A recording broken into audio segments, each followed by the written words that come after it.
We're here at the DNC, the Democratic National Convention, and there are a lot of issues that we talk about. And I'm here now with the Mecklenburg County Sheriff's Office, which is based in Charlotte. Sheriff Gary L. McFadden, you join us right now. And, sir, you represent not just Charlotte, but you represent a lot of the sheriff's departments throughout the country. 3,089 sheriff's offices across the country.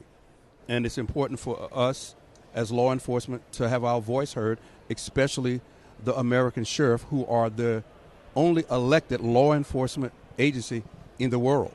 And so we have priorities, and we want to make sure that our priorities are heard. We deal with things at a personal level. We deal with mental health. We deal with fentanyl. We deal with the crisis at the borders, and then we deal with even the crisis in our cities called immigration.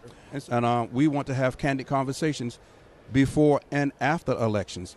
We want our officials to come to us and walk through our facilities and to see what we are facing each and every day and get a first-hand view. You know, oftentimes politicians come after the disaster, and they show up after the hurricane or after the flood. Well, we want them to show up now in our cities. But we want our national politicians to come to us. And here's why.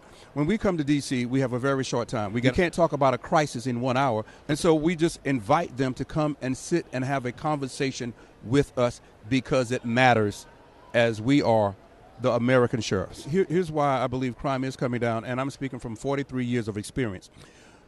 It is coming down. But what happens is crime is morely now advertised through social media, the media, and we talk about it a lot.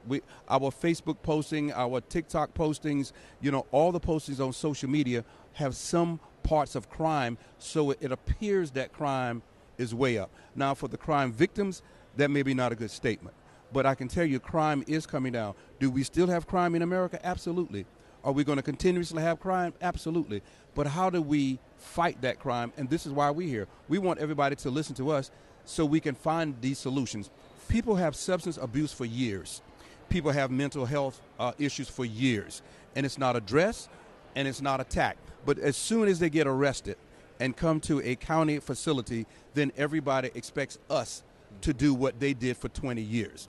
And so these are the things that we need to have conversation about. The community has to be more involved. Yeah. Actively care about what goes on in your neighborhood.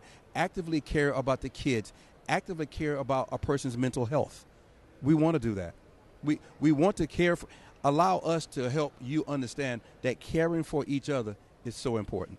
Let's put all the biases aside. Let's put all the racism aside. And let's put the blue and the red aside. And can't we just be human beings that care about each other? That's what I'm looking for. Unity. We talk about it. We only get it for a small time when we're in a crisis in America. 9/11 almost brought us to all of our knees to pray for each other. That's right. And then as it goes on, we forget about our neighbors.